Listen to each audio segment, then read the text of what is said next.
Hey everybody, welcome back to the channel. It's Coach Dave here. If you're new, I appreciate you stopping by. Today's video is going to address why an avoidant is in a perfect relationship with you. And you know for a fact, nothing is wrong. You're not doing anything out of the blue, out of the norm. You've done nothing to trigger them. And it's not that you're sitting there and treating them as such that they need to be babied and coddled, and you're not asking too much of them, and you're not bringing important things to them or asking them to step up or maintain who they were. I'm talking about when everything is completely fine and there's been absolutely no rhyme or reason or issue. Why does it seem like out of the blue they just cause problems? So to speak, cause problems. Well, this has to do with their upbringing. They lived in fight or flight mode. So as a child, whatever was going on, whether their parents were fighting and arguing and they had to bear witness to it, whether it was physical, emotional, or verbal abuse, whether that spilled onto them as well, and they were included, or a parent took it out on them, whether things weren't explained properly in a healthy manner about what happened, what transpired, or why things were wrong, whether they witnessed other people coming and going, whether it was females to the dad or males to the mom with cheating, whatever they were exposed to, they lived in constant fight or flight mode.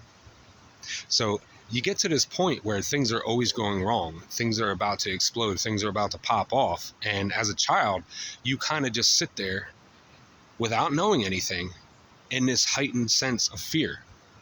And you're always waiting for the next bad thing to happen.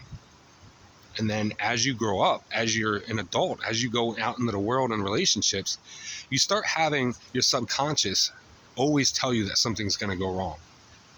You have this kind of mentality where you're always looking for something to go wrong, or you have this mentality where things are too good right now, things are going too great, so something bad is going to happen. And while this can happen to anybody, these individuals stay like this all the time. And there's plenty of times where they will just create drama. They will create issues. They will create problems because they're so used to it happening that the fear of it happening outweighs them being practical and not causing drama, that they just stir the pot and make something happen so that they can have that, because it's almost as if they crave it. It's a drug to them. They're so used to having toxicity and drama and issues in their life. So when it's not there, when it's not present, they don't know how to handle that. That's normalcy. They don't know what that is. To them, having somebody that's yelling or coming and going or being upset or stonewalling them or gaslighting them, that's normal.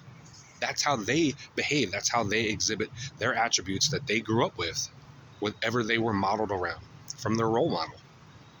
So they bring that into a relationship. And that's why out of the blue, they'll make a mountain out of a molehill.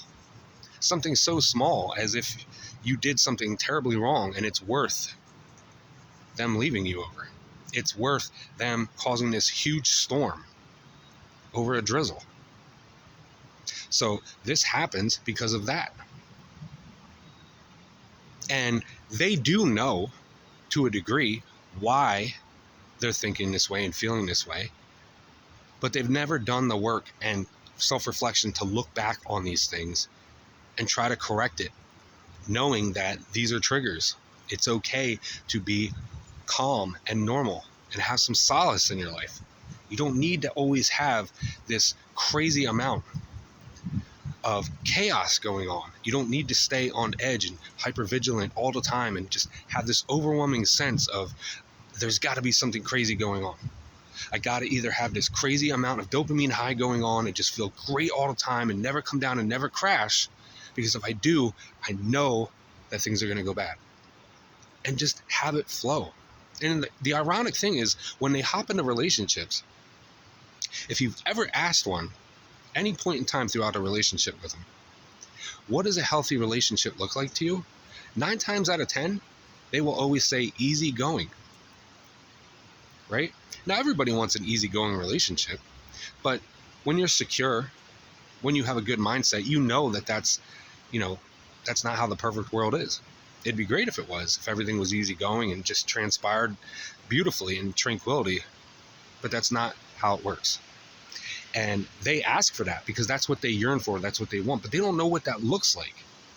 And even if it was smacking them right dab in the face, if they watch it in movies, they read it in books, they see it on TV shows, they hear about it from other people, or they bear witness to it with their own eyes, they still don't know how to make that happen because they don't know what normalcy is. Just going through life, wanting everything to be easy, a cakewalk, and just simplified. Right, that sounds amazing. But then when trials and tribulations show up, they don't know how to handle that turmoil. And they just buckle down, they avoid, they evade, they push you away, they stonewall, they gaslight, they ignore, and then eventually they entertain others. And they think you're the problem. And because they're trying to escape in some way, shape, or form, everything about their childhood they run away from, even though that's what feels normal to them. In a relationship, they don't know how to break through that in a healthy way, so they decide, I'm going to run from this too. It's you're the problem, not knowing that they're the one creating it. Now, again, there's lots of variables to this. It doesn't all blanket statement one thing, but this is quite common with an avoidant, why they act like this in a relationship. Bringing up the past of how they grew up and bringing that into their adulthood, into their relationships, no matter how great they are. It's like a double-edged sword. And you can't get past it, and you can't win like that. You can't succeed in life. You might find somebody who's the most tolerable person, but their tolerance isn't okay for you to abuse and just take advantage of them and then walk all over them, create drama and problems and issues, blame them for it as if it's their fault, and then walk away to somebody else and just keep thinking it's them. It's not me, it's them. I just haven't met somebody who's just going to accept me for who I am. Now, everybody wants to jump down somebody's throat when they say that. Yes, you want to be accepted for who you are, but at the same time, that's like going through life and saying, well, I can be an asshole to anybody I want. I can say and do whatever I want, whenever I want. If I want to cheat, if I want to walk away, if I want to ignore you, if I just want to beat on myself and I'm not going to explain why and just leave you wondering, did you do something wrong? Too bad. Deal with it. That's what they want. They don't know how to verbalize anything in a healthy way. They'll cut you off. They'll cut you deep. They'll cut you dry before they will ever sit there and explain something in a healthy way. And even when you give them all the grace and time and patience and understanding in the world to try to formulate something to speak to you, they can't drool or dribble a drop. And they get irritated because they feel like you're pressuring them to do so because they don't know how to do it. All that inner turmoil that they have, they just hold in, they bottle up, and it just festers over. So then when they do talk, they can't really say anything. It sounds like you're talking to like a 3-year-old when you get their explanation. And you as an adult feel like you're then talking to a child.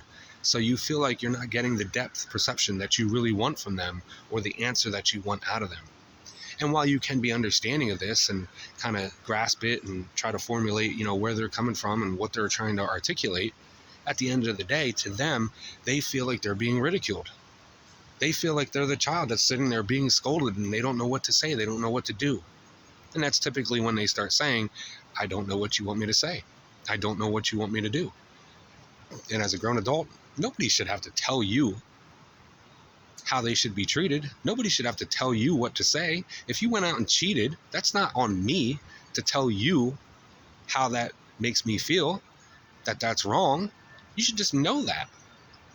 And as I've always said, they do know that it's wrong. They might not know exactly why they decided to go and do it because that's what they were role modeled around when they were younger, or because they entertained other people because they saw their parents doing it and they thought that was okay to just excuse the behavior and run away from any issues or problems or conflict because they have no resolution for any of that. So the healthy thing to them is to just avoid everything, push it away and ignore it. Out of sight, out of mind. I don't have to deal with it, and I'm just going to move on. I don't have to worry about your feelings. I don't have to worry about what you're going to say. I don't have to handle any of it. I don't have to be a part of that because I'm just going to exit stage left and excuse myself from any and all of it. I'm absolved. And that's not okay. But this is why they do it. If anybody's going through this right now, if anybody has gone through this, drop a comment down below. Let other people know what worked for you. How did you resolve it? And if you have stuff that's not resolved, if you need help, if you have a question or comment concern, drop it in the box below. The community and or myself will be glad to help you. If you need anything further than that, hit up my main page. I offer one-on-one coaching via phone or video chat. Be glad to help you out. I've helped a lot of people out just like you with several problems and issues you might be going through, and then some. Try me. I'm always willing to help. Thank you guys so much for the love, support, the likes, the comments, the subscriptions, and the shares, the word of mouth, and the one-on-ones. I really love you guys so much. Without you guys, this isn't possible. Stay blessed and have a great day.